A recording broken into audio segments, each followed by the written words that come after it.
네, 자동차 보험 핵심 정리 및 문제풀이 강의를 시작하겠습니다. 네, 자동차 보험 문제풀이는 어떻게 진행되는지 먼저 설명드리겠습니다. 자동차 보험도 마찬가지로 교재 2개가 필요한데, 먼저 시중에서 판매되고 있는 자동차 보험 이론과 실무 기본서입니다. 이 기본서에는요, 1편은 자동차 사고 책임론, 2편은 자동차 사고 손해론, 그리고 3편은 기출 사례 문제 풀이로 구성되어 있습니다. 1편과 2편은 기본 이론 강의 때 여러분들이 학습을 하셨고요. 3편의 기출 사례 문제 풀이는요, 그동안 자동차 보험에서 출제됐던 사례 문제는 모두 수록을 해서 제가 잘 풀이를 해놨습니다. 이 기출 사례 문제는요, 2014년도 시험제도가 변경된 이후부터는 자동차 보험은 사례 문제가 책임론과 손해론이 완성형으로 출제가 되고 있습니다.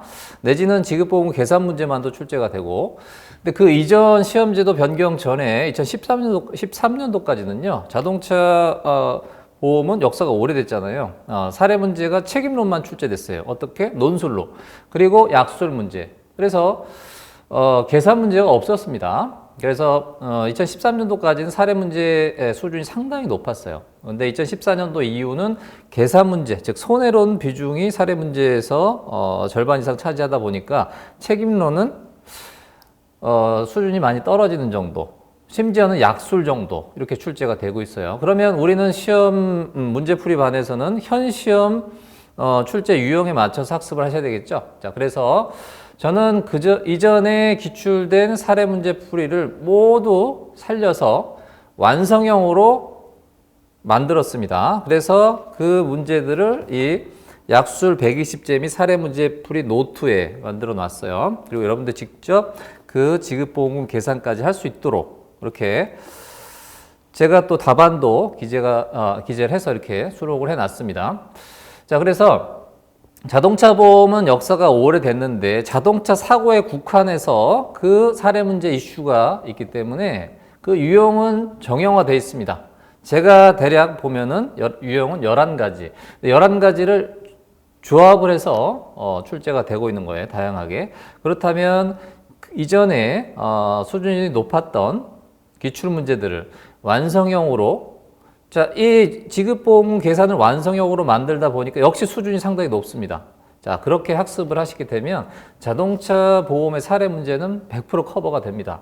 자신 있게 말씀드릴 수 있어요. 그래서 그러한 방식으로 학습을 하시고, 그리고 이 자동차 보험 약술 120제 및 사례 문제 풀이 노트는요, 2020년도 교재를 그대로 사용합니다. 왜냐하면 2021년도에 특별히 개정된 게 없어요. 그래서 그대로 사용을 하고 개정판을 출간하진 않았습니다. 수험생 여러분들에겐 물론 무료로 이 교재는 제공을 해드립니다. 그리고 2020년도 같은 경우는 약술 비중이 상당히 높았다고 말씀드렸죠.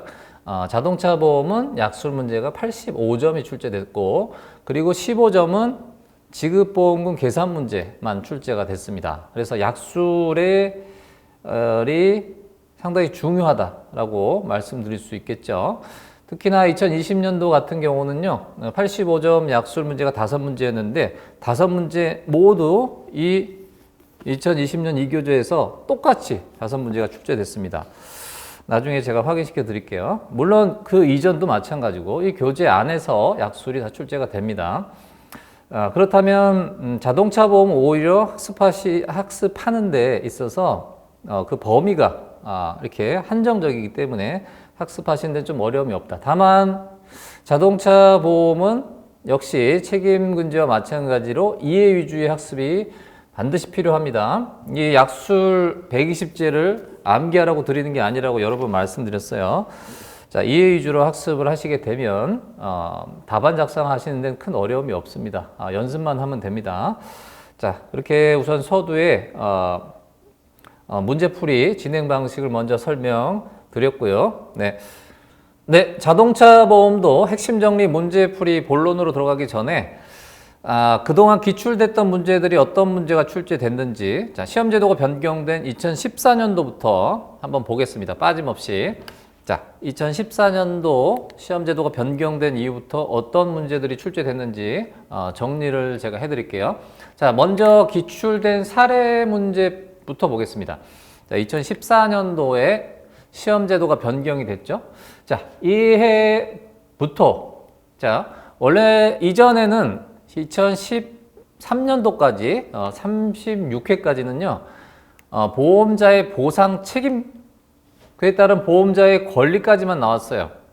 그래서 책임론만 출제가 됐는데 자, 이 해에는 보시면 담보별 보상 책임 자, 그래서 범주상 책임이 있고 피보험자가 그리고 보험자 보상 책임이 있고 그래서 결국 보험금을 지급해야 되겠죠. 그 지급 기준에 따른 지급보험금을 산정하라 이렇게 출제가 된 겁니다.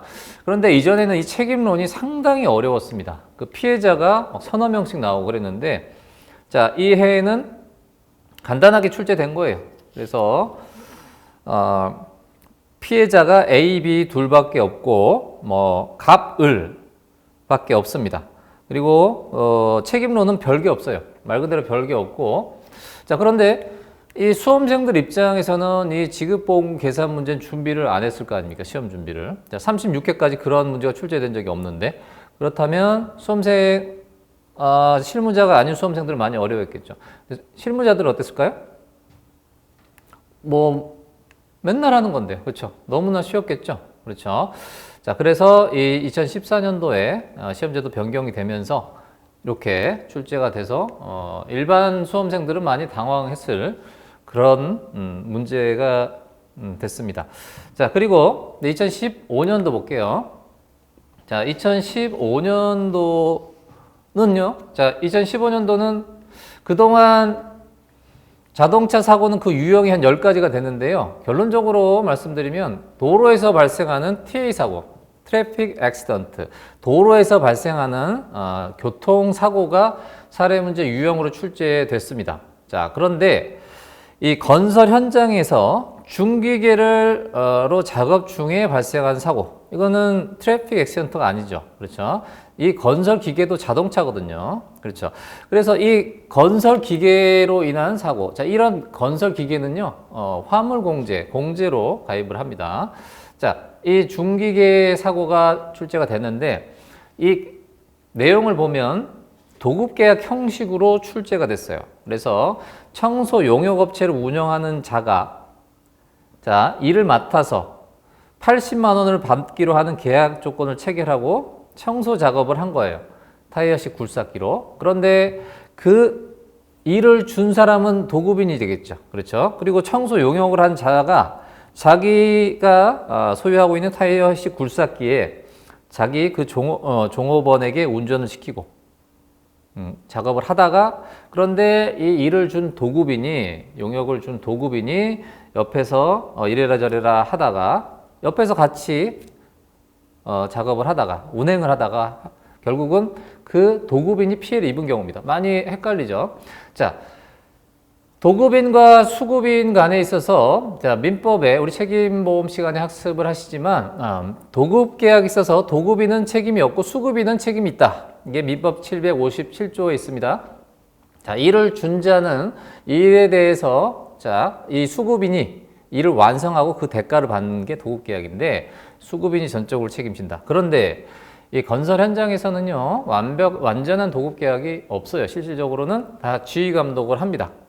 이 경우가 그런 경우예요. 지휘감독을 하다 보니까 어떻게 됩니까? 자, 민법상으로는 사실상 지휘감독을 하게 되면 민법 756조 사용자 책임을 지게 되고요. 제3자에 대해서. 그리고 그 도급인은 책임이 없다는 조항은 주의적 조항이 될 뿐이에요.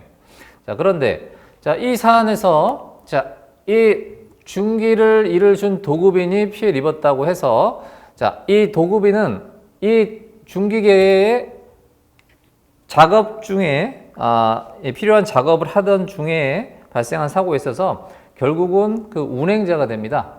그래서 그 수급인과 도급인은 운행자가 되고 그 운전을 한 자는 운전자가 되죠. 그러면 이 공동 운행자 간의 타인성을 따져서 자배법에서는 어떻게 합니까? 그 운행 지배가 직접적인 자가 간접적, 잠재적, 추상적인 그 운행자, 즉 피해자에게 자배법상 책임을 지도록 이렇게 규정을 하고 있어요. 그런 내용입니다. 그래서 결국 대인배상 1에서는 책임을 지고 대인배상 2에서는요, 그 보유자, 운행자는 피보험자에 해당돼서 대인 2에서는 면책인 거죠. 그런 문제였어요. 많이 생소했겠죠. 자, 그래서 이 담보별 보상 책임 및 그에 따른 지급보험 산정 문제 역시 40점으로 출제가 됐습니다. 네, 이전에는 이 책임론만 40점이 출제됐었습니다. 그래서 많이 책임론이 어려웠고, 그런데 이 이후에는 피해자가 한두 명 정도만 나옵니다. 이렇게 한 명 정도, 2명 정도만 나오는 거죠. 그리고 지급보험금 계산 문제도 그렇게 뭐 난이도 있게 출제되는 건 아니고 단순하게 출제가 됩니다. 자, 여기 제가 이렇게 파랗게 색을 넣은 이유는 자, 새로운 유형이 출제가 됐던 거예요. 시험제도가 변경이 되면서 지급보험 계산 문제가 출제됐고, 그리고 새로운 유형, 즉 도로에서 발생한 TA 사고가 아닌, 그렇죠? 건설 현장에서의 중기계 사고, 그렇죠? 작업 중 사고가 출제가 됐던 거고, 자, 그리고 지급보험금 계산 문제가 두 문제가 별도로 또 출제가 됐습니다. 이 문제는요, 책임론은 없어요. 그냥 지급보험금 계산 문제. 물론 수준은 상당히 낮아요. 그런데 지급보험금 계산 문제 비중이 상당히 높지 않습니까? 그렇죠. 그렇죠. 그래서 2015년도에 자동차 보험을 일반 수험생들은 많이 어렵다고들 얘기를 했었습니다. 그 당시에. 예.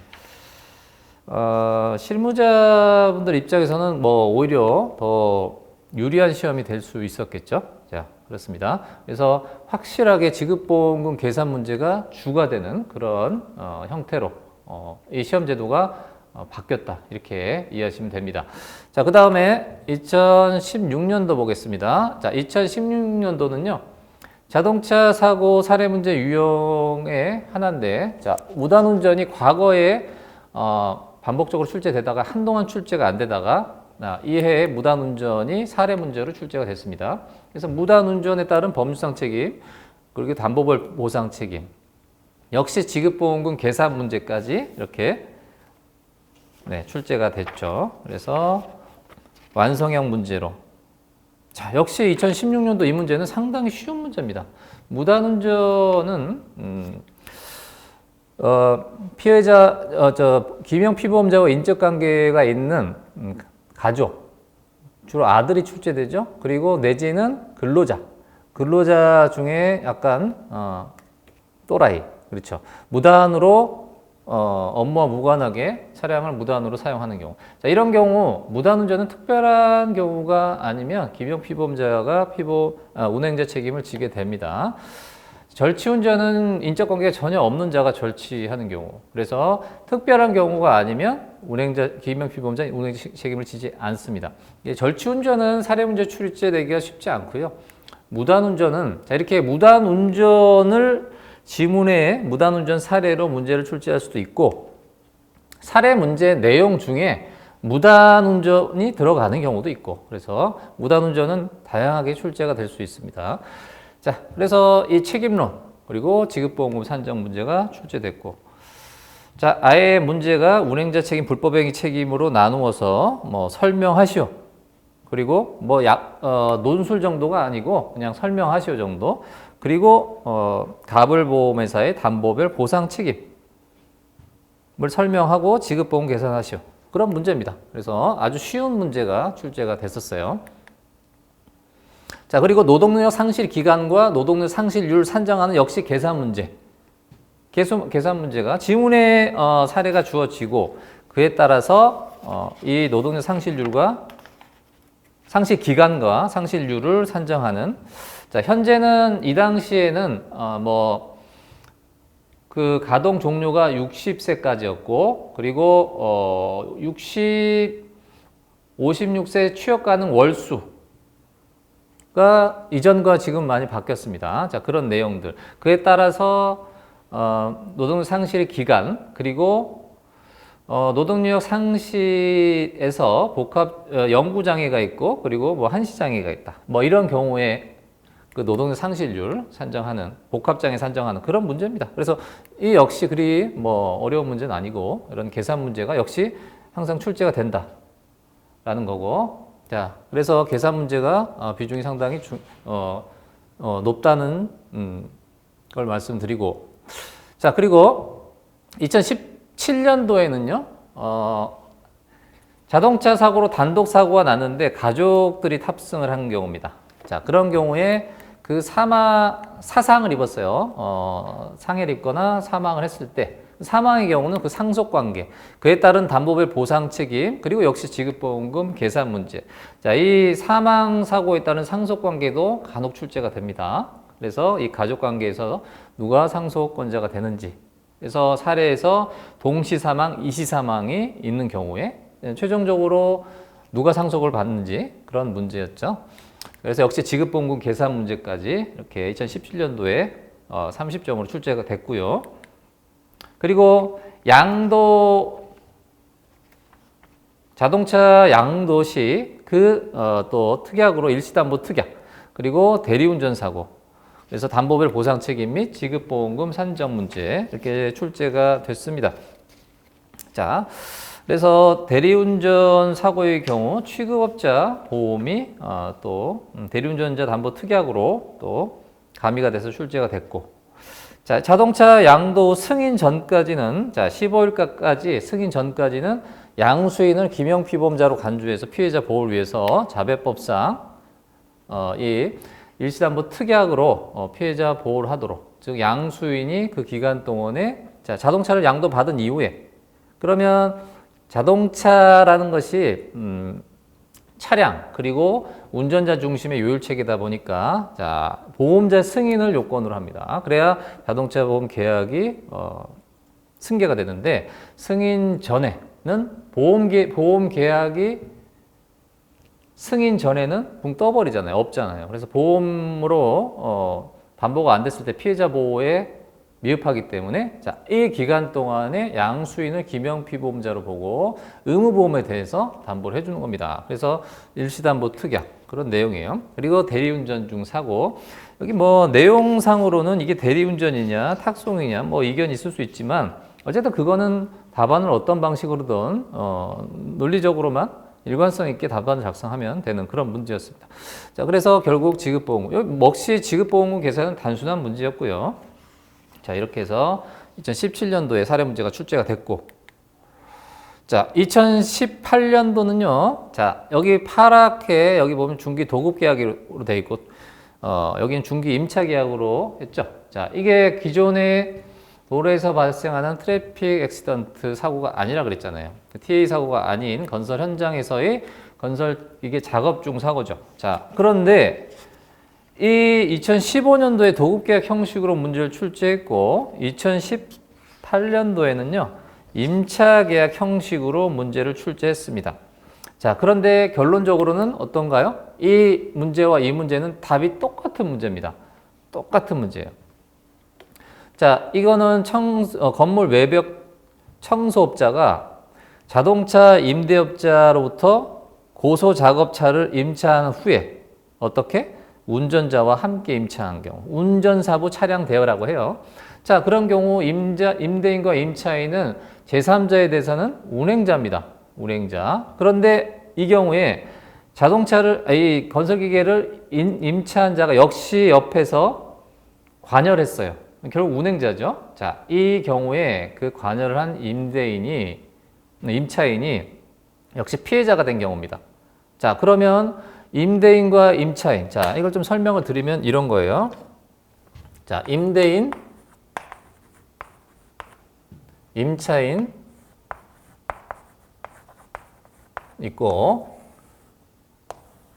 그런데 이 중기계라는 것은요, 렌트카처럼 차량을 빌려서 내가 직접 운전할 수 없어요. 그 면허가 있어야 되겠죠. 그 운전자와 함께 운전사부 차량 대여를 하게 되는 거죠. 운전자. 자, 이 경우에 이 둘은 공동 운행자고 여기는 운전자입니다. 자, 그러면 이 임차인이 피해자가 됐을 때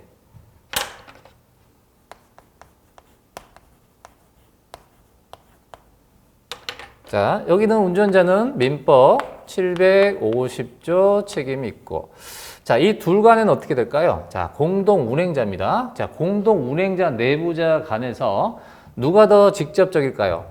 자, 판례는 일관적으로, 자, 옆에서 이래라 저래라 한 임차인이 더 직접적일 것 같죠? 그게 아니라, 이거는 유상계약이잖아요. 그래서 이 사람이 운전자에 대해서 중기 운전에 대해서 뭘 알겠어요. 그래서 이 임대인이 그 운전자를 잘 관리를 해야 되는 거죠. 그래서 이 임대인이 더 직접적으로 해서 이 임차인에 대해서 자배법 3조 책임이 있는 겁니다.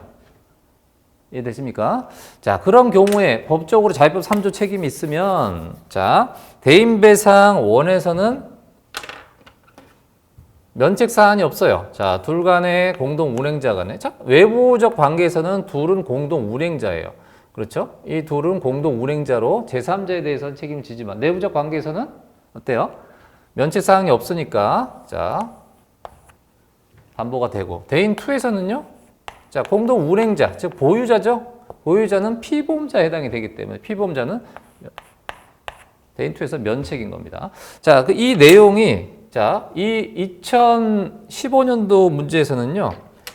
이 임대인이 계약 형식에 있어서 임차인이 도급인이 되고 자, 이를 준 거예요. 자, 수급인이 운전자와 함께 작업을 하다가 도급인이 피해를 입은 거죠. 그래서 똑같은 유형입니다.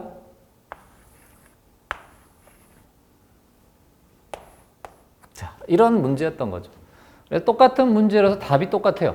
자, 그런데 왜 출제자분께서 똑같은 문제, 이게 대법원 판례, 자, 이 대법원 판례를 모델로 한 건데요. 2011년도 대법원 판례입니다.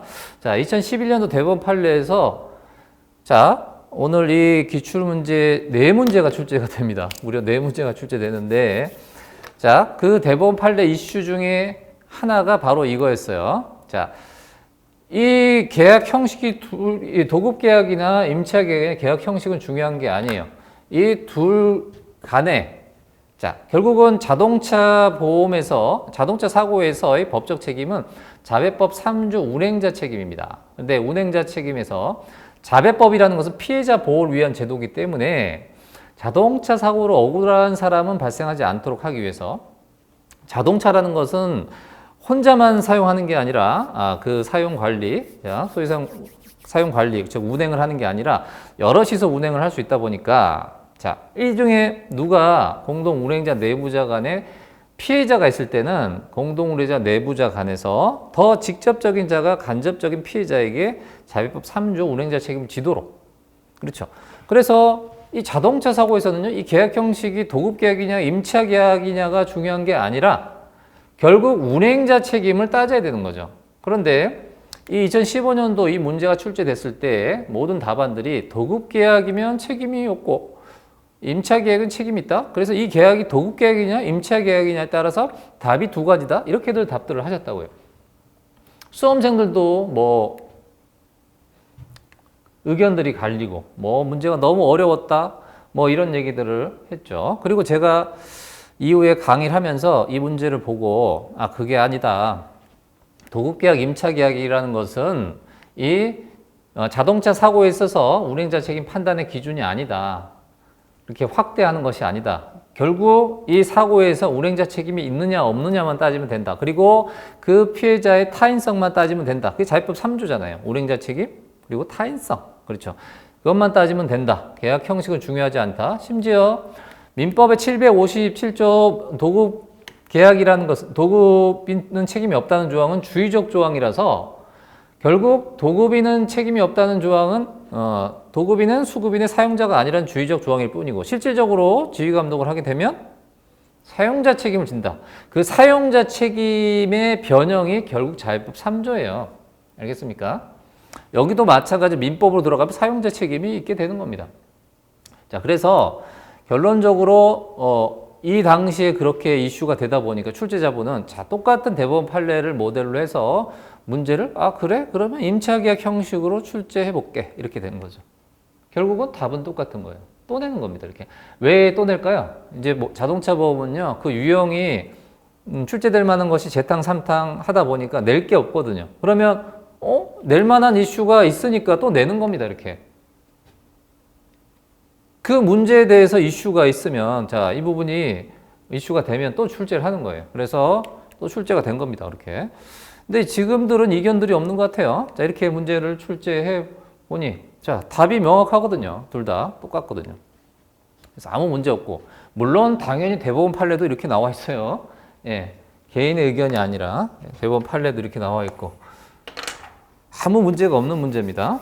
자, 이렇게 새로운 유형의 문제를 출제를 하게 되면, 자, 문제가 약간 프레시해지죠. 신선한 문제가 됩니다. 사실은 별것도 아닌데. 그래서 이전에 책임론만 출제되다가 아주 단순한, 지금 학습을 해보면 너무나도 단순한 문제가 출제돼도 수험생들이 어려워하고, 그렇죠. 자, 그래서 이런 또 대법원 판례를 모델로 해서 건설기계 작업 중 사고를 또 출제하니까 또 새로운 문제처럼 보이고 그런 거죠. 자, 그래서 이렇게 출제가 반복적으로 출제됐다는 거 다시 한번 설명드리고, 자, 그리고 이 해에 제가 책임근제 자동차 보험 모두 모의고사 때, 자, 이 자동차 사고가 산재 사고인 경우, 업무상 재해인 경우에 그 산재 보험과 자동차 보험에서 사망 사고가 발생했을 때 그 자동차 사고, 즉 민사 손해배상 청구권자와 산재보험 수급권자, 산재보험 수급권자는 뭘 수급을 받느냐면 유족급여를 수급받습니다. 산재보험의 재보상 항목이 여럿이 있는데 그 중에 유족보상입니다. 여기에 장례비 이런 거 아니에요. 유족보상 수급권자, 대법원 판례 잘 보세요. 유족보상 수급권자와 민사 일실수익 상속권자가 다른 경우, 그렇죠? 대상이 다르기 때문에 손익상계를 하는데 있어서 상속 후 공제, 상속권자에게 다 일단 상속한 후에 그 일실수입 상속권자와 유족보상 수급권자가 동일인인 경우에 그 동일인에 대해서만 손익상계한다. 상속 후 공제 문제가 출제가 됐습니다. 제가 모의고사 때 여러 번 다뤘던 문제가 그대로 출제됐어요. 이 해에는요, 예상대로 책임근제보험과 자동차보험 모두 상속 후 공제가 출제가 됩니다. 그래서 예상대로 예상 문제가 그대로 출제된 해고요. 자, 그 다음에 2019년도에는요 1인 한정 특약, 또 타차 특약 이런 내용들이 들어간 법률상 손해배상 책임, 그리고 담보별 보상 책임, 그리고 지급보험금 산정 문제가 출제됐습니다. 이 문제도 뭐 그렇게 어려운 문제가 아니었고, 다만 여기서 중요한 것은, 자, 저만 이렇게 산정을 했는데 대인배상 치료비 전액보상 부상보험금에 대해서만 적용하라. 자, 이게 뭐냐면, 자, 대인배상 1, 2가 담보가 됐을 때 대인배상 1 보험금은 자배법에 따른 특칙이 있어요. 그래서 치료비 또 간병비는 부상 한도 내에서 전액보상한다. 이러한 특칙이 있습니다. 자, 이게 무슨 말이냐면, 자, 이 내용도 마찬가지로 이 대법원 판례에 따른 이슈라고 했어요. 제가 기본 이론 강의 때 설명드렸죠. 자, 그래서 대인배상 1은요, 자배법에 따른 의무보험이고, 대인배상 2는 임의보험입니다. 자, 이 대인 2는 어떻게 해요? 대인배상 1 초과 손해만 담보되는 거예요. 자, 그러면 대인배상 1에서는요, 치료비는, 자, 부상, 치료비가, 치료관계비, 간병비가, 자, 부상보험금 한도를 초과할 때는 그 부상보험금 한도 내에서 전액보상한다. 이렇게 돼 있어요. 그래서 그 내용을 보면 대인배상 1에서 부상보험금이 과실이 50%라서 4천만 원 곱하기 50%에서 2천만 원인데 상해 1급 한도가 3천입니다. 그럼 3천을 먼저 지급을 해야 돼요. 대인배상 1에서. 그리고 나서 대인배상 2로 넘어가야 되는데, 자, 이거를 대인배상 2에서는 사망부상 후유장애보험 전체 산정한 그 보험금이 치료관계비 미달하면 치료관계비 전액 보상한다. 이렇게 규정이 돼 있거든요. 그래서 대부분은 어떻게들 계산하냐면 이 대인배상을 무시하고 계산을 합니다. 이 대인배상을 무시하고. 이건 없는 거야? 자, 그게 아니라는 거예요. 그게 역시 이 중기 도급계약, 임차계약 있죠? 요 내용하고 요게 이 동일한 대법원 판례의 이슈였습니다. 그래서 이 문제가 출제가 됐어요. 자, 그런데 뭐 저만 이렇게 주장한다고 이렇게들 했는데 제가 매년 출제할 때마다 지급보험 계산 문제 완성형으로 출제했다 그랬죠? 이 문제를 매년 출제했습니다. 모의고사 때. 자, 그런데 이게 다음 해 또 나옵니다. 작년이죠. 이때는 지급보험금, 지급 기준엔 지급보험 계산 문제만 15점을 출제되고 나머지 다 약술로 출제됐다 그랬죠. 자, 이게 이렇게 아니라고들 얘기들 하고, 자, 대법원 판례 이전에 자배법, 그리고 이거는요, 자배법에 있는 내용이고,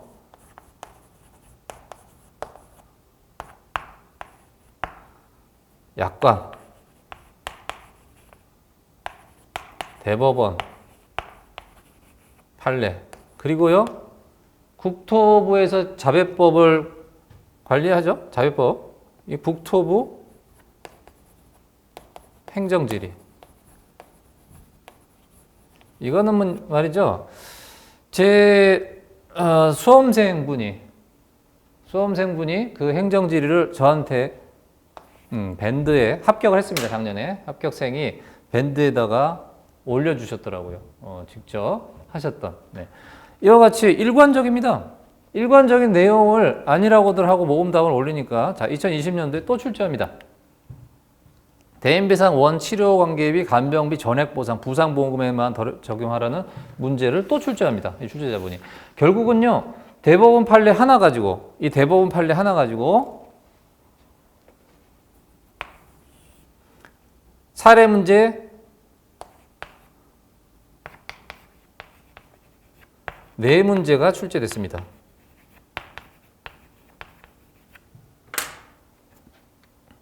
자, 보이시나요?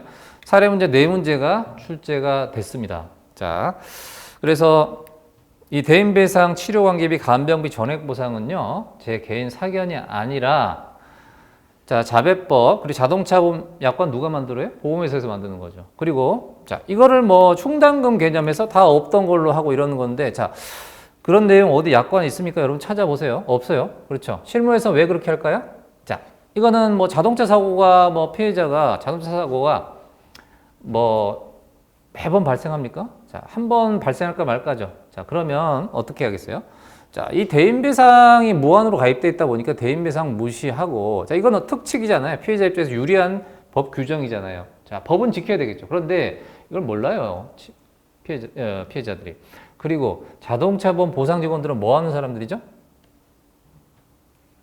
합의하는 사람이죠. 자, 합의 절충하는 사람이잖아요. 그래서 실무에서 관행상 그렇게 진행이 되고 있어요. 그렇지만 그게 아니라고 대법원 2010년도 판례인가요?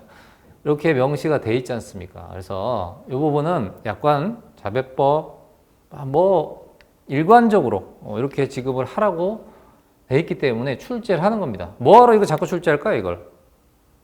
뭐하러 출제하겠습니까? 그래서 이 내용이 빠지면 단순히 그냥 산수 문제들이라고 이렇게 이 기출 문제를 혹평들을 하고 계신데 이런 내용은 기재를 하지 않고 이런 게 없으면 단순히 산수 문제다. 자, 실무에서 하고 있는 방식대로 그렇게 계산들을 하니까 산수 문제가 되는 거고 출제자분은요, 제가 볼 때는 자, 이렇게 이 문제 계속 출제하고 계신 분들은 그기 때문에 그 출제자분께서는 상당히 신경을 쓰고 자, 그리고 이 내용도 보면요.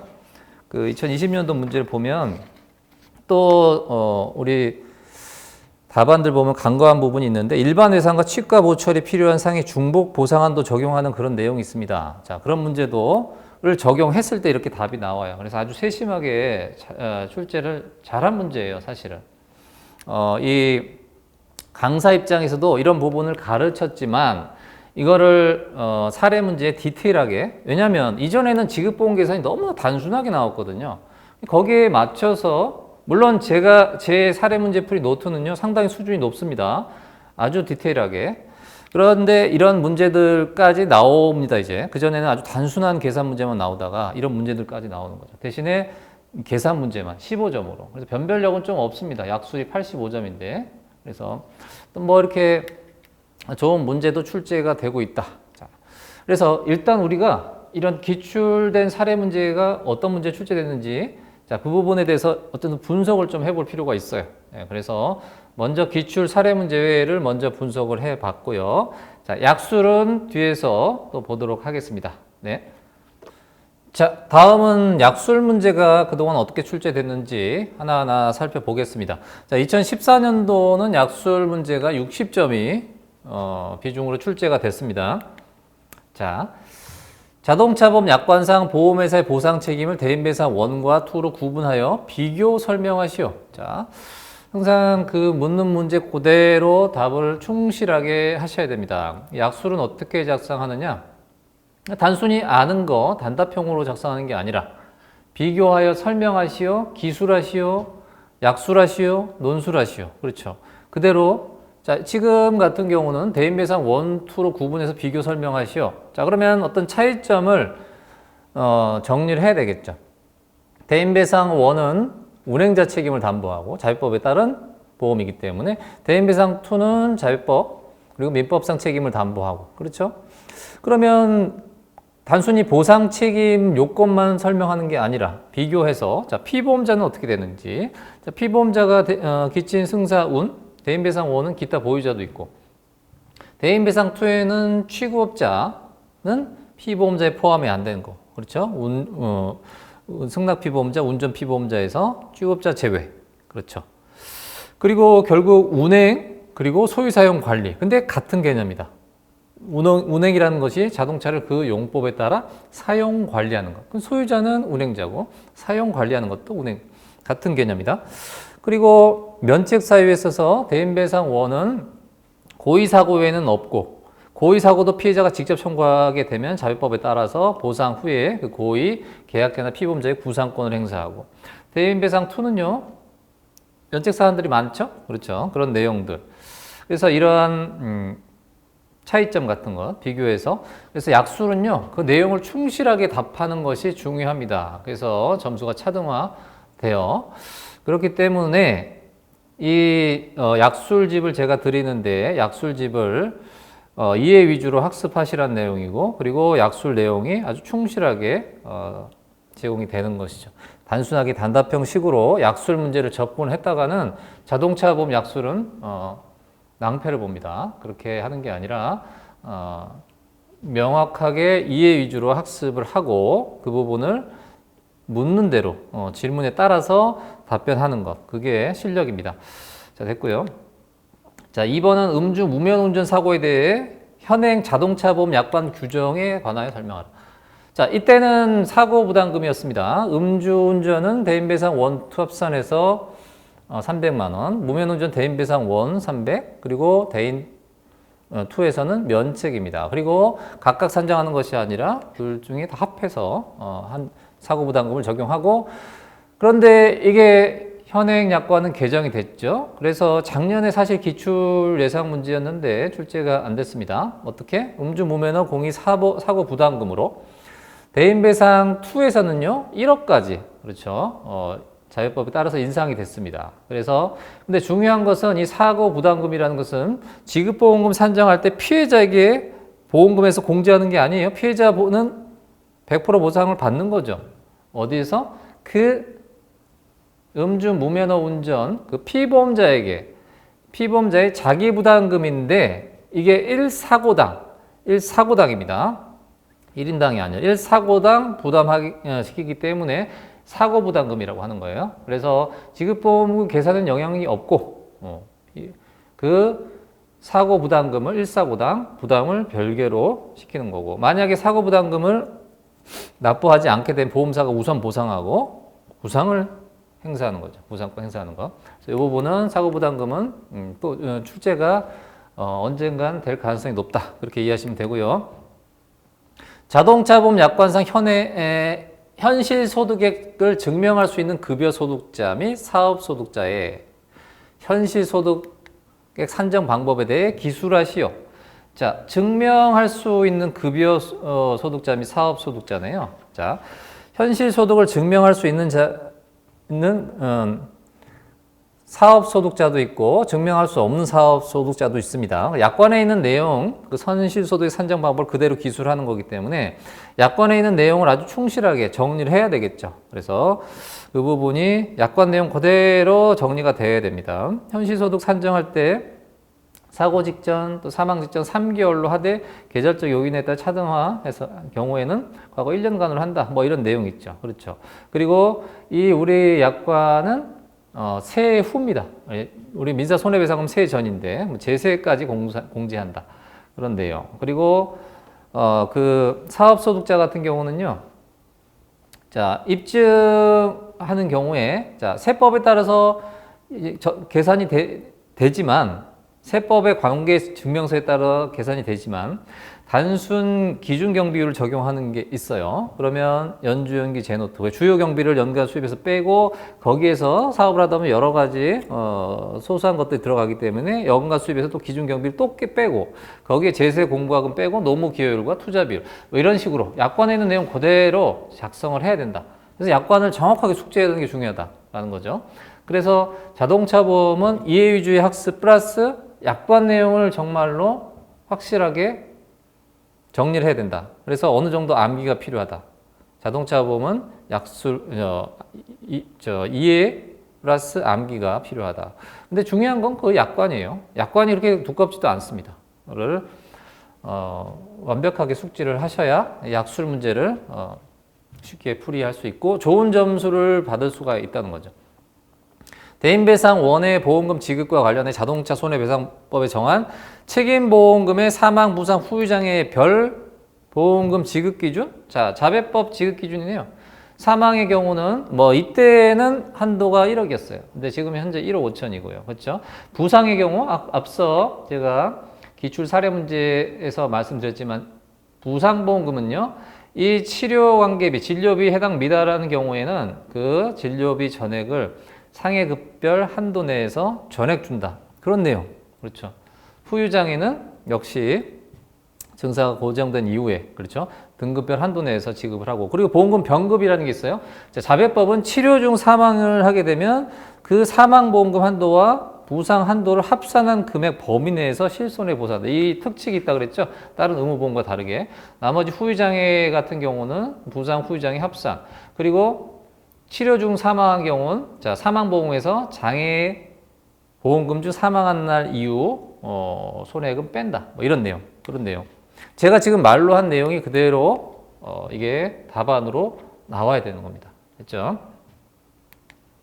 자, 그리고 개인용 업무용 자동차 보험 기간 중에 자동차의 매도 증여 상속 교체. 자, 양도와 상속인데요. 양도, 매도 증여 같은 경우는 양도라고 보면 되고요. 그리고 상속이라는 것은 그냥 승계가 되는 거고, 교체. 자, 자동차 양도 승계 시, 자, 이 차량 그리고 중심의 요율 체계, 그리고 운전자 중심의 요율 체계, 자동차 보험에서는 보험자 승인을 요건으로 한다 그랬죠. 보험자 승인을 요건으로 한다. 그랬을 때, 승낙 전, 그렇죠. 그리고 양도 시점이 언제냐, 뭐 이런 것들 있잖아요. 그렇죠. 어쨌든 지금은 양도가 이루어졌을 때 또는 교체가 이루어졌을 때 보험계약의 효력에 대해서 약관 내용 그대로 하라 이런 내용입니다. 보시게 되면 약관 내용을 충실하게 이해를 하셔야 되겠죠. 그렇죠. 자, 됐고요. 2014년도 약술 문제를 봤습니다. 자, 다음 2015년도 약술 문제는요. 30점이 출제됐네요. 자, 얘는 지급보험 계산 문제가 여러 문제 출제가 됐었다 그랬죠.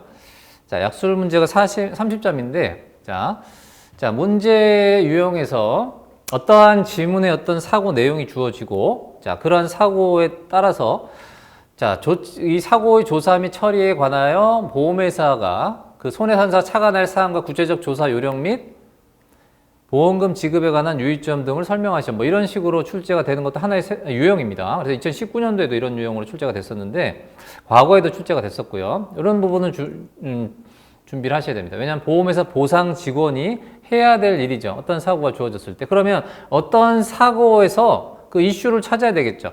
자, 지문에 다 나와 있습니다. 그 지문에 있는 내용을 그대로 브렉다운 해가지고 그 이슈를 목록으로, 목차로 만들어서 그 그 이슈에 대해서 구체적으로 어떻게 조사를 해야 되는지, 그리고 보험금 지급할 때 어떤 유의점이 있는지 이런 겁니다. 이 문제 같은 경우는 회사의 차량을 근로자들이 운전을 했다. 그리고 모두 중상을 입었는데 사고 당시에 뭐 면허 정지 처분 상태였다.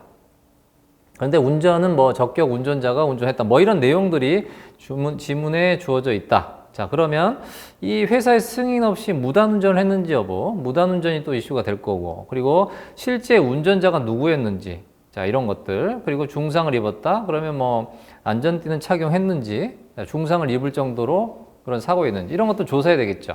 자, 그런 부분들이 손해배상자 착안할 사항이고, 그러면 실제 구체적 조사 요령에서 운전자 바꿔치기 여부, 뭐 이런 것들, 블랙박스라든지 뭐 쇄골훈이라든지 이런 것들, 자, 그런 조사 요령들을 언급을 해주는 겁니다.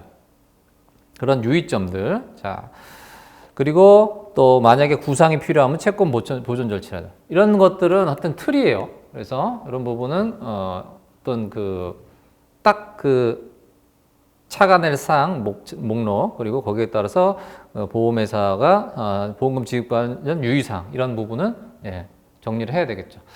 이런 것도 하나의 유형이고, 그리고 자동차보험 약관상 자동차 사고 과실 비율 인정 기준에 유형별 과실 비율 세부 기준 중에 과실 상계의 우선 적용 사고 유형과 그 구체적 적용에 관하여 설명하시오.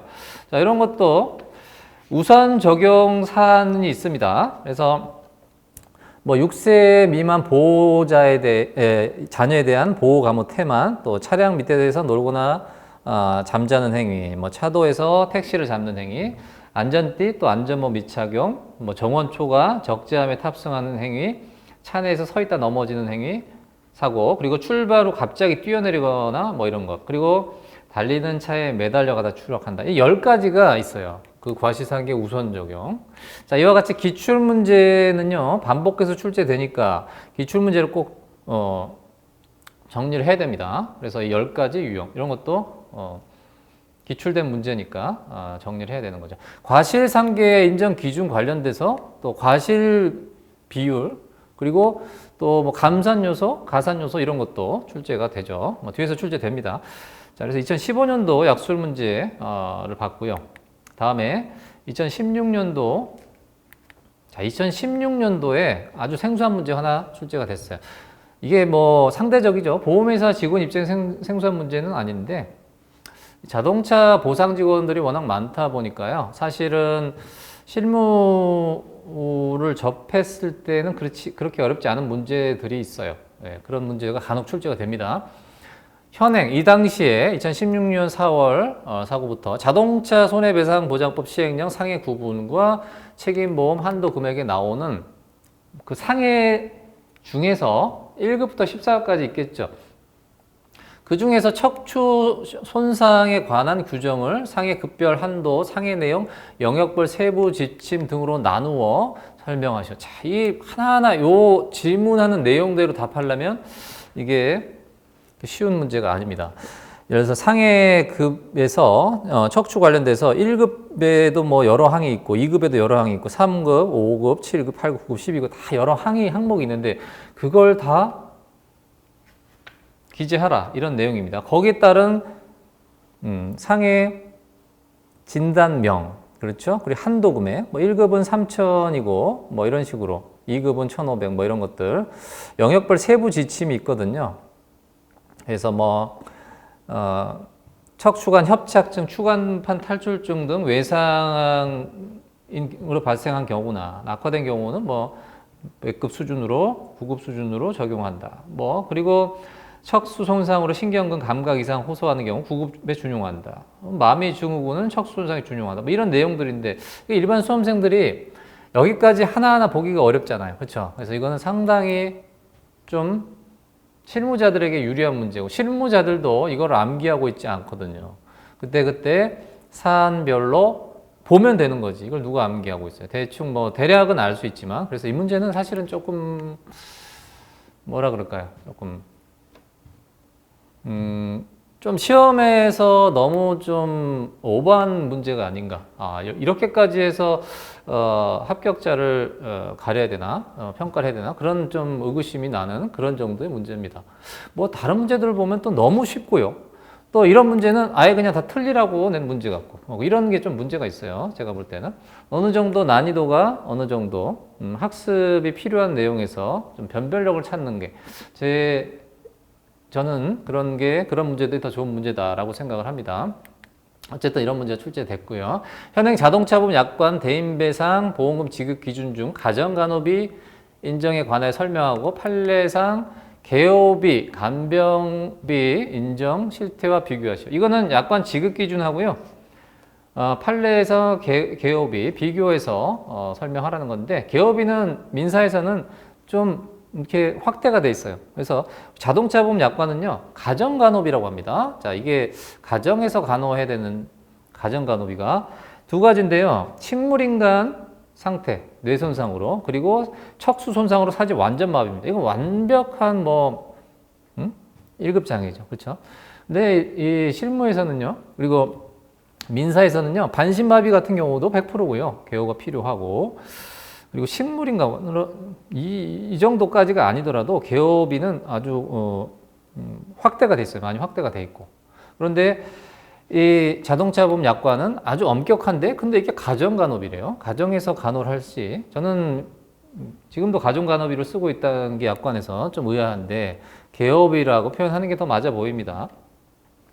근데 우리 약관에서는 1인 가정 간호 인원을 1인으로 하고 있고요.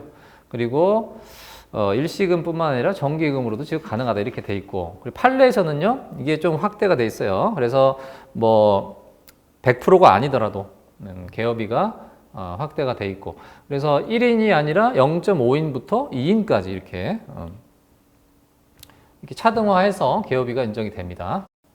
자, 그리고 4번 문제로 개인용 자동차 보험 다른 자동차 운전담보 특별약관상 보상하는 손해 그리고 다른 자동차에 대해 설명하시오. 자, 다른 자동차 운전담보 특별약관 너무 중요하죠. 사례 문제 항상 출제가 되고 다른 자동차 운전담보 특별약관은 이 다른 자동차를 운전하는 경우가 많잖아요. 그랬을 때 다른 자동차를 내 자동차로 간주해서 대인배상 투와 자손해서 보상하는 거죠. 그렇죠? 그래서 다른 자동차는 대인배상에서는 일종의 무보험 자동차입니다. 그래서 무보험 자동차 상해를 가입하면 자동적으로 담보가 돼요. 무보험 자동차에서 내가 피해자가 됐을 때 내 상해보험으로 무보험 자동차에서 담보되고 내가 대인배상 1, 2, 대인배상 무한까지 가입하지 않은 그런 경우에 다른 자동차를 내 자동차로 간주해서 대인배상 2로 보상하는 겁니다. 이해되시나요? 자, 그리고 자기 손해에 대해서도 그 대인배상 그 타차의 초과 손해만 담보된다는 거 주의하셔야 돼요. 그 초과되는 대인배상 2 그리고 자손. 그래서 그 해당 타차가 무한으로 가입되어 있으면 타차 특약에서 담보될 게 없겠죠. 이해되시죠? 자, 그런 내용입니다. 그래서 이 다른 자동차는 뭔가요? 다른 자동차는요.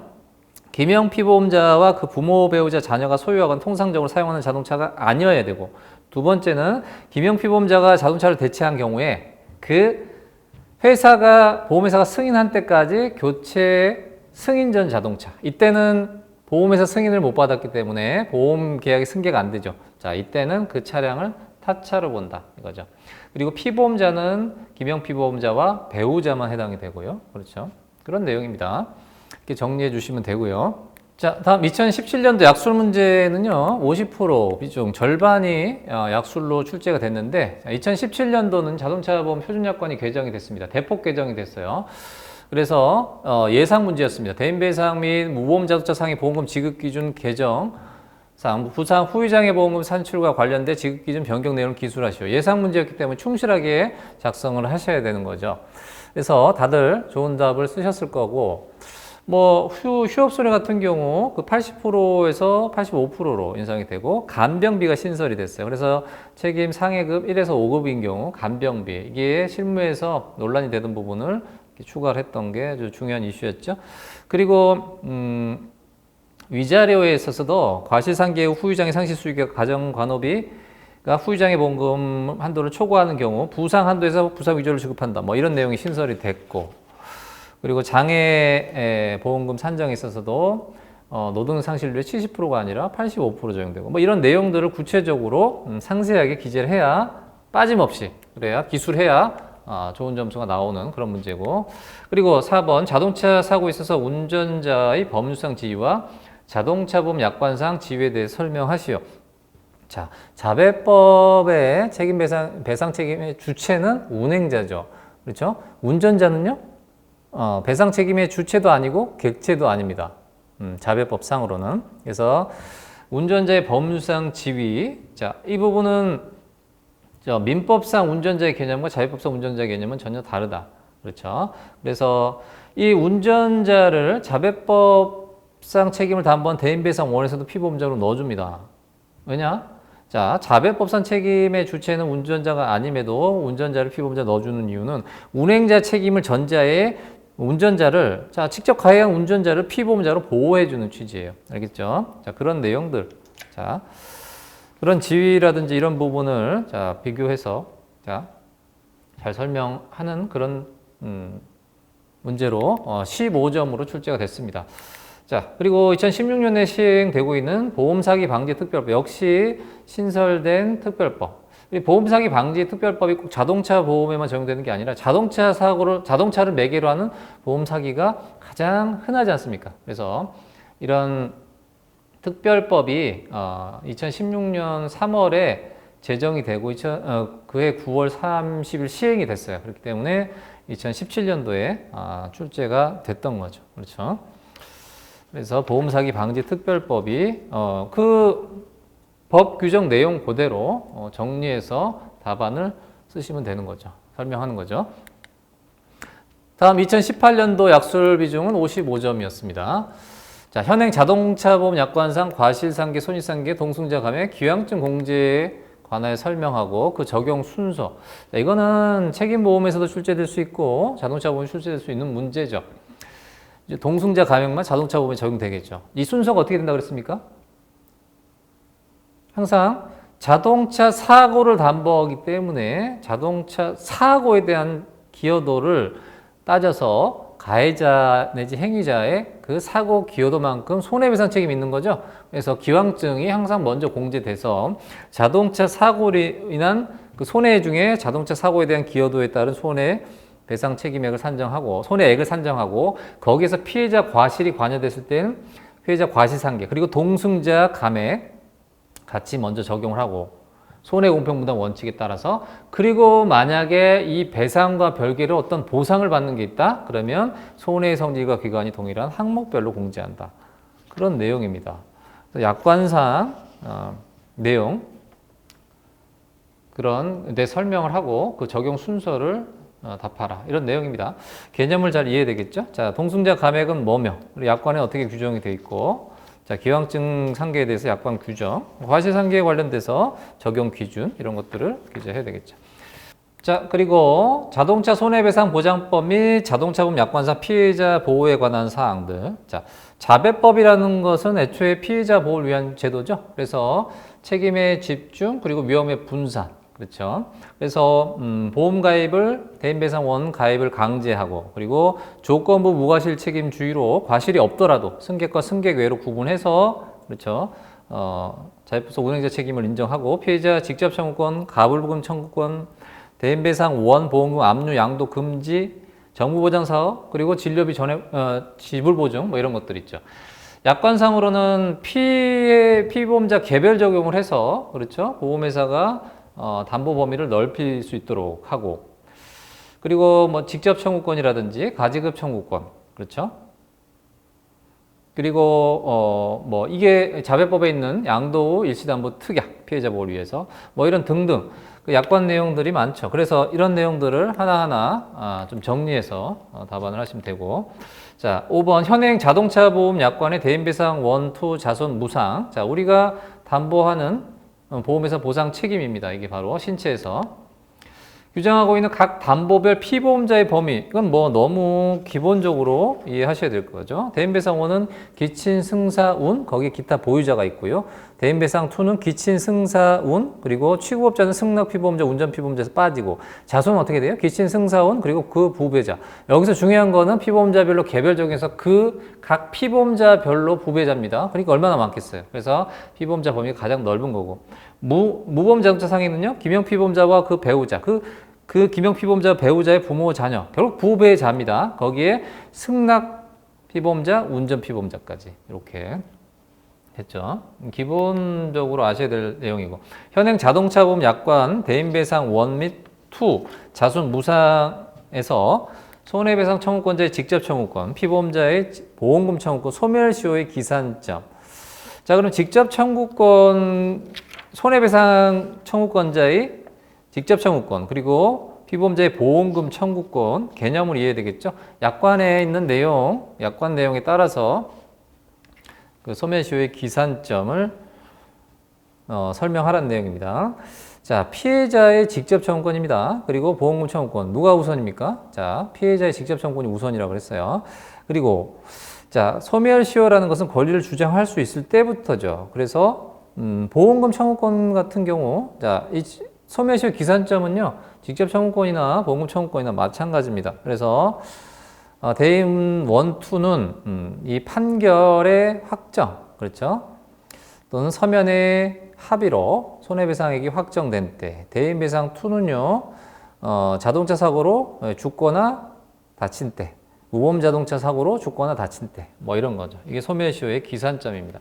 그래서 약술 55점이 출제됐고, 네, 다음 2019년도 약술은요, 70점이 출제가 됐네요. 자, 어떤 지문의 사례가 주어지고 여기에 따라서 손해산서가 차관할 사항, 유혈사항 이런 문제 기출 유형이라고 그랬죠.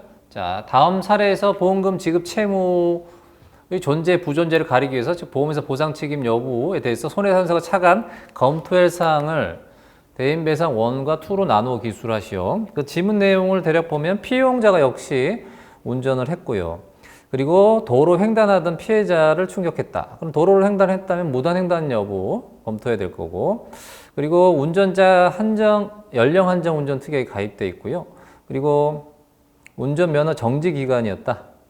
자, 그러면 이게 무단 운전이었는지 여부, 그렇죠? 그리고 무단 횡단이면 피해자 과실 여부, 그리고 운전자 한정 운전 특약을 가입했는데 면허 정지 기간이었다. 그럼 무면허 운전 이런 것들이 차관할 사항이 되고 거기에 따라서 보험회사 검토할 사항들은 그렇죠.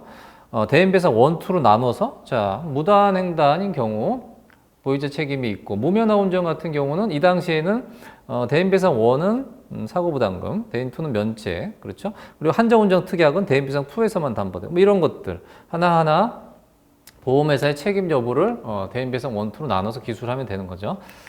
자, 다음 자동차 사고의 손해배상이 있어 노동력 상실률 평가에 관하여 설명하시오가 20점으로 출제됐습니다. 자, 이 신체 손해 사정에서는 노동력 상실률이 제일 중요하죠. 근데 이 문제가 출제됐을 때 수험생분들이 뭘 써야 될지 모르겠다 이런 반응들이 꽤 있었는데 사실 이 관련된 내용이 정말 많죠. 그래서 제 약술 120제 보면 노동력 상실률 약술 문제가 약술 그 답안이 여러 페이지가 됩니다. 그래서 관련된 내용을 충실하게 작성을 해야겠죠. 기본적으로 의익, 즉 개념, 또 평가, 노동상실은 평가 시점, 치료가 완치됐을 때, 일반적으로 실무에서 6개월 되는 시점에서 하죠. 그리고 자동차 사고의 노동력 상실률은 맥브라이드 기준, 5개 옥내 기준으로. 그리고 대인배상 원 자배법은 자배법상 후유장애 평가법도 있고요. 그리고 복합장애 산정할 때 중복장애, 기왕증이 관여된 경우, 기왕장애 관여되는 경우도 있을 경우, 그렇죠? 이 노동 상실률에 따라서 위자료라든지 상시 수익액이 노동 상실률을 적용해서 그 일체 수익을 산정하는 것이고, 가정 간호비 산정의 기준이 되고, 뭐 이런 것들이죠. 그리고 장애도 영구장애가 원칙이지만 한시장애도 있다. 그렇죠? 그런 부분들을 충실하게 설명을 해야 되는 것이죠. 20점이고. 자, 그리고 현행 자동차 보험 약관 자동차 사고 과실 비율 인정 기준 수정 요소에 관해 설명하시오. 차대인과 차대차가 있는데 우리 신천이가 차대인 위주로만 쓰면 되겠죠. 차 대 차를 써도 뭐 상관없는데. 자, 감산 요소라고 하면 주택, 상점, 학교, 그리고 어린이, 노인, 장애인, 어린이 보호구역, 노인 보호구역, 집단 횡단, 보차도 구분 없는 도로, 차의 현저한 과실, 중과실이 해당되고, 가산 요소는요, 야간에 어떤 시야 장애가 있죠. 간선도로, 정지후퇴 사행, 횡단 규제 표시, 교차로를 대각횡단, 뭐 이런 것들이 있습니다. 그런 내용들을 설명하면 되는 겁니다. 자, 그리고 업무상 과실 또는 중대한 과실로 교통사고를 일으키는 운전자에 대해 형사처벌 특례에 관하여 설명하시오.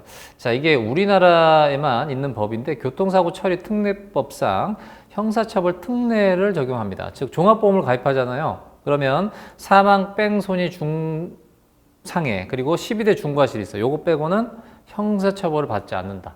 자, 이게 우리나라만 있는 법이다 보니까 이게 과연 정당한 법인가? 그래서 이 해 연초에 공청회가 한 번 있었어요. 그게 이슈가 돼서 출제가 된 겁니다. 그래서 형사처벌을 받지 않는다. 그런 내용이죠. 자, 이렇게 해서 2019년도 약술 문제를 봤고요. 자, 그리고 작년 2020년은요, 약술 문제가 85점입니다. 자, 작년에 기출됐던 문제들은 제가 기본이론 강의 첫 시간 때 다 풀어드렸죠. 자, 1번이 자동차 사고의 손해배상 책임과 관련하여 자동차 손해배상 보장법상 책임과 민법상 책임을 비교하여 설명하시오. 야, 이 문제는 25점으로 출제됐는데 제 약술 120제 1번 문제입니다. 가장 기본 문제고 무려 25점으로 출제가 됐고요. 그리고 자동차 보험 제도에서 피해자 직접 청구권에 대해 설명하고 약관상 유의사항을 기술하시오. 역시 약술집에 있는 내용 그대로. 그리고 약관에 있는 내용 그대로 작성을 해주시면 되는 거고. 3번 현행 자동차 보험 약관상 유상운송 면책에 대해 설명하시오. 이게 유상운송 면책에서 출퇴근 중에 카풀 같은 경우는 면책이었다가 개정이 됐죠. 그래서 이슈가 있었기 때문에 예상 문제였고 4번 자동차 보험에서 피보험 자동차 양도의 의의와 시점 효과 이건 아주 기본적인 내용이죠. 자동차 보험 약관 일반 사항 중에서 가장 중요한 조항이죠. 그렇죠. 이것도 약술집에 그대로 있는 문제고 자 5번 현행 자동차 보험 약관 지급 기준상 기술직 종사자와 현역병 등 군복무 해당자의 현실 소득 산정 방법과 취업 가능 월수에 대해 설명하시오. 이게 개정된 내용 아닙니까? 이건 뭐 100% 예상한 문제고 현역병, 군복무 해당자 그리고 취업 가능 월수 그렇죠? 자 이와 같이 작년에 약술 비중이 85점이었습니다. 그래서 약술이 이렇게 중요하다는 거고 그리고 나머지 15점이 보험 계산 문제가 출제됐죠. 자, 이렇게 작년 기출 약술 문제까지 모두 검토해 봤는데요. 자, 이 약술 문제 비중이 상당히 높아졌잖아요. 그리고 이 사례 문제도 책임론은 약술입니다. 그리고 지급보험금이 계산 문제가 나오고 지급보험금 계산 자체는 문제가 어려운 문제가 아니기 때문에 자, 이런 책임론 약술 부분을 좀 중요시해야 될 것 같아요. 이 약술 문제는요, 제 자동차 보험 약술 문제 120제 및 사례 문제 풀이 노트에서 이 약술 문제는 120제 안에 다 들어가 있고 사례 문제 풀이 노트에서는 그 지급보험 개선까지 100% 커버가 된다 그랬죠. 자, 이 약술 문제 120제에 모두 수록이 되어 있는데 이걸 뭐 하나하나 제가 다 살펴봐 드릴 필요는 없고 제가 2020년도 문제가 약술에 어디에 있는지 그것만 지금 제가 확인해 드리도록 하겠습니다. 네, 2020년도 문제 약술 보셨죠? 한번 확인해 보겠습니다. 자, 1번 문제가 민법상 불법행위 책임과 자배법상 운행자 책임을 비교하시오 이렇게 문제가 출제됐죠. 25점짜리로 그렇죠? 그렇죠. 자, 그리고 30번이네요. 30번이 대인배상 2에서 유상운송 사고, 그렇죠. 유상운송 중 사고. 유상운송 사고 면책손해 기술하시오. 제 이 교재는요, 그 내용이 아주 충실하기 때문에 시험 문제에서 답하는 내용은 다 들어가 있습니다. 그 일부가 출제가 되는 거니까요. 그래서 이 교재 내용만 보면 다 해결이 돼요. 유상운송 중 사고, 그렇죠. 면책손해 관련돼서. 그래서 이슈가 있었기 때문에 출퇴근 중에 카풀 사고는 부책이고, 그렇죠. 그런 내용이죠. 다음에 52번이네요. 기출된 문제가. 피해자의 직접 청구권, 그렇죠? 를 서술하시오. 아주 충실하게 또 여기 기재가 되어 있고. 63번. 자동차 양도, 피보험 자동차의 양도와 보험자의 보상 책임에 대해서 서술하시오. 그렇죠? 아주 자세히 기재가 되어 있고. 그 다음에 87번하고 91번이네요. 자, 87번이 기술직 종사자의 현실소득의 산정이죠. 그리고 여기에 그 취업 가능 월수 있었지 않습니까? 그렇죠? 취업 가능 월수 91번. 그리고 여기에 현역병 등, 그렇죠? 신설된 내용까지. 그래서 이 교재 작년 문제 그대로 출제되잖아요, 이렇게. 그래서 이 안에 다 있다고요. 이 안에 내용이 어떤 단답형식, 단순하게 암기식이 아니라 이해 위주로 학습하기 위해서 내용이 아주 충실하게 들어가 있기 때문에 이 교재 하나면 약술은 다 해결됩니다. 물론 책임문제도 마찬가지고요. 자, 그래서 첫 시간에는 핵심 정의 문제풀이 이전에 우리 시험에서 그동안 기출됐던 기출문제를 빠짐없이 시험제도 변경된 2014년도 이후부터 작년까지 하나하나 좀 분석을 해봤습니다. 네.